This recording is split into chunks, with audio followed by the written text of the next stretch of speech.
Hey, my name is Matt Johnson, and in this video, I'm going to be showing you how to get started filming stock footage for passive income.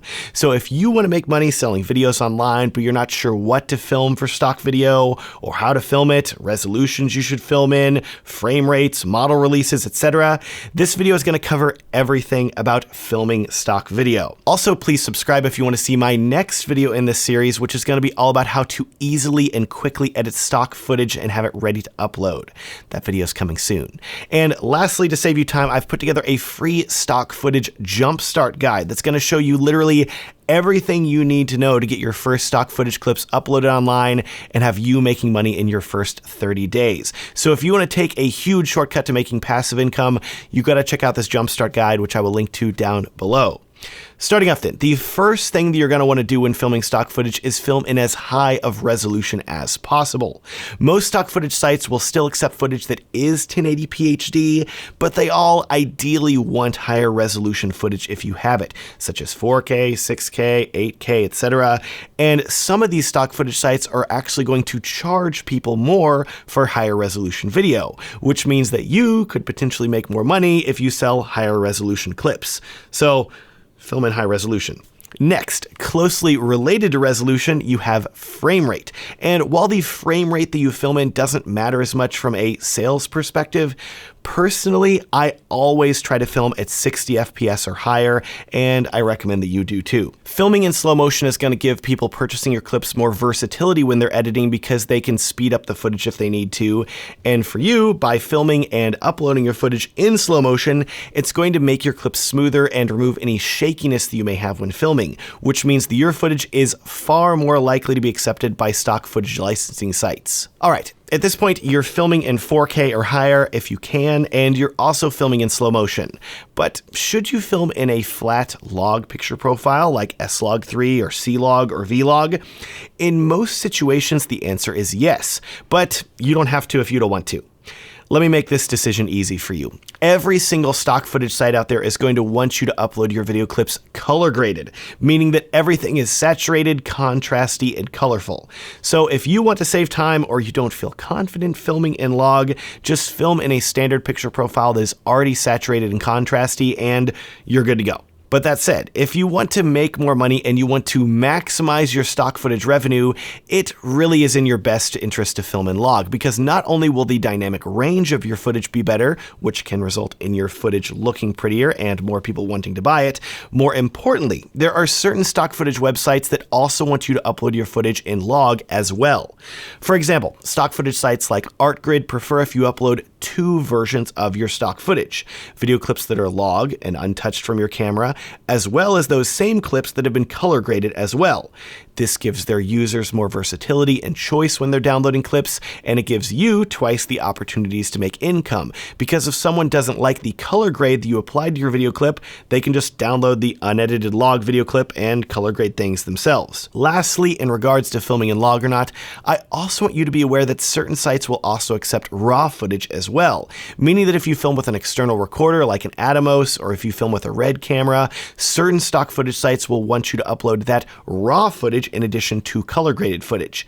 This is just another way for you to offer more variety and make more money. Next, you're probably wondering how long your clip should be when you're uploading to these websites. Most stock footage websites have a minimum clip length of 3 to 5 seconds. So in general, I try to target my clips to be around 5 to 10 seconds in length at minimum. As far as the maximum length for video clips go, all stock footage sites do have limitations on how long of clips they will accept, with the vast majority of sites limiting you to 1 minute long clips at most, while some sites will allow you to upload up to 90-second clips.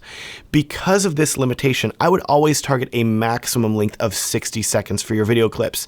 And keep in mind that if you're filming in slow motion, you really don't have a ton of time before you're going to need to stop recording and start recording another clip. This clipped length limitation leads us into general filming techniques for stock footage, because we've covered a lot of the technical nitty-gritty, and now we need to talk about how you should specifically be filming. The main thing I would keep in mind when filming stock footage is that your goal should be to get as much variety of whatever you're filming as possible. Take, for example, this footage that I filmed of my brother fishing while we were vacationing in Colorado. At its most basic, when you think fishing, you may think a guy casting a rod into the water and then reeling in a fish. But there's so much more that you can film when it comes to stock footage. Film the ambient area, the trees, the pond, the weather overhead, multiple wide shots, multiple tight shots, casting the rod from multiple angles, reeling the rod in, moving around the pond to different locations, catching a fish, reeling in the fish, holding up the fish. From this one video idea of a man fishing, I recorded over 40 video clips that I now have for sale online as stock footage. So don't be afraid to go crazy and film a ton when you're filming for stock footage, because you need to remember that most people are going to want more than one video clip to edit with. They're going to want multiple. So if you can offer them multiple clips of the same thing occurring, the odds are that they're going to want to buy more than one clip from you, which can make you significantly more money. I want you to notice two things about these clips too. First, there's no audio in any of them, and that is intentional. The vast majority of stock footage websites are not interested in you including audio with your footage, so I would pretty much always remove it. The only time that you would not want to remove audio is if the audio was absolutely integral to the video clip, at which point you can upload it and make a case for why it should be included, but otherwise, for the vast majority of stock footage video clips, I would not include audio. The next thing that I want you to notice about this stock footage is arguably the most important, and that is that there is a person in this stock footage.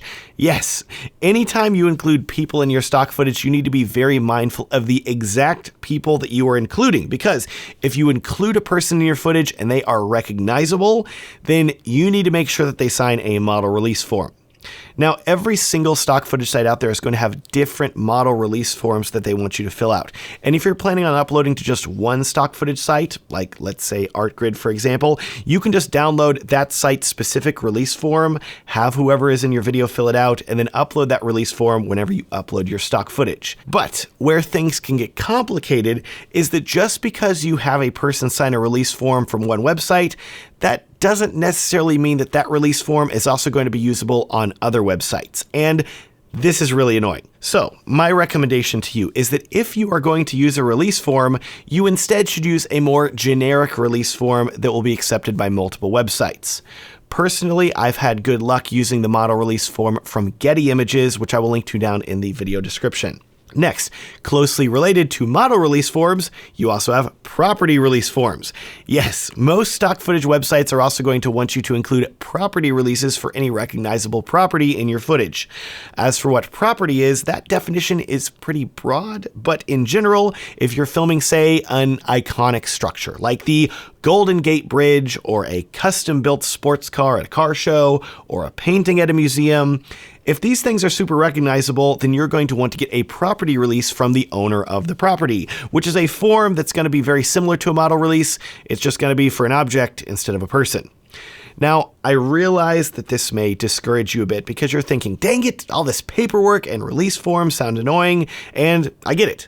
But if you are creative about what you film, I promise you that there is still a ton of stuff that you can film that doesn't require a release form, and you can make money from it. Guess what my most popular, most downloaded clip that I ever filmed is?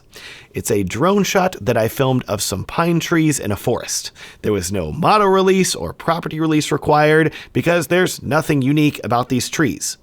So get creative, you can do it. Okay, at this point you now know how to get started filming stock footage, but we're not done yet.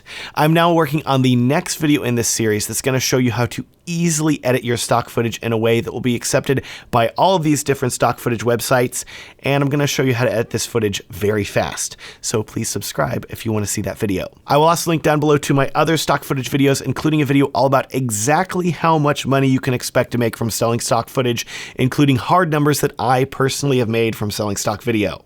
Lastly, if you're interested at all in stock video and you want a shortcut to selling it, you need to check out my Selling Stock Footage Jumpstart Guide. This guide is going to walk you through the exact steps to take to not only film stock footage like we covered in this video, but also how to edit and upload it. It's also going to share with you the exact sites that I recommend to use right when you're getting started. And if you follow the steps in this guide, you'll be making money selling stock footage in no time, oftentimes within a month. And also, did I mention this guide's completely free? You can download the link down in the video description. Thanks so much for watching and have a great day.